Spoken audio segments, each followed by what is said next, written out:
After a one-year sabbatical, Ohio State may have reclaimed its status as best in the Big Ten. Mark Rogers TV, just a few minutes after the Buckeyes gutted out a road win at Michigan State 17-16. The Buckeyes now 5-0. Let's break it down from both sides, starting with Braxton Miller, 16 of 23, 179, one touchdown, one pick, two fumbles. So Braxton Miller didn't turn in his most impressive performance on the stat sheet, but to watch the game, mighty impressive against a top 5 nationally ranked defense. So one of the best defenses in the country. The bullseye on his back, as it always is, but especially after Jordan Hall left the game in the first half. So we know that Coach Urban Meyer has wanted Miller to defer to Jordan Hall more often in the running game, but Hall out of the game, so Miller had to step it up, and he did with 113 rushing yards.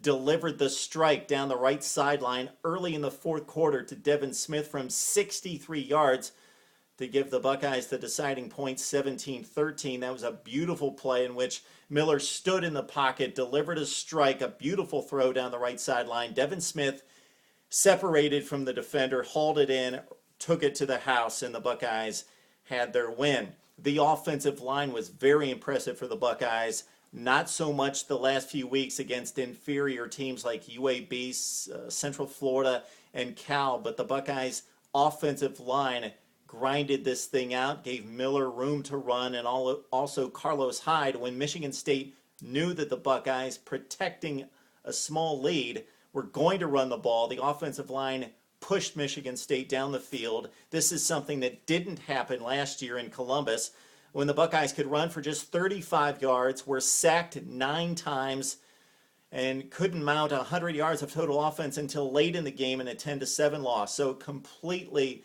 different situation at the line of scrimmage this year to last. Ohio State, Michigan State. Corey Philly Brown with 12 receptions. Devin Smith didn't drop any passes for Ohio State, so the Buckeyes did what they needed to do on offense. And what's very impressive here is that despite 3 turnovers and not forcing a turnover, so any time a team is -3 in the turnover category, especially against a good team on the road, that's a loss more than 90% of the time. So the Buckeyes really gutted this thing out. And when Miller put it on the ground twice in the fourth quarter, the defense had to step up. And this Buckeye defense has been much maligned, missing assignments and tackles the last few weeks, but really stepped up, bottled up Le'Veon Bell, 17 carries, 45 yards. That's just 2.6 per pop. And Le'Veon Bell's longest run from scrimmage was just 8 yards. So Jonathan Hankins closed up the middle, and then when Bell gets to the outside, he's not that kind of back. So the Buckeyes had too much speed for him on the perimeter. That really closed down the rushing attack.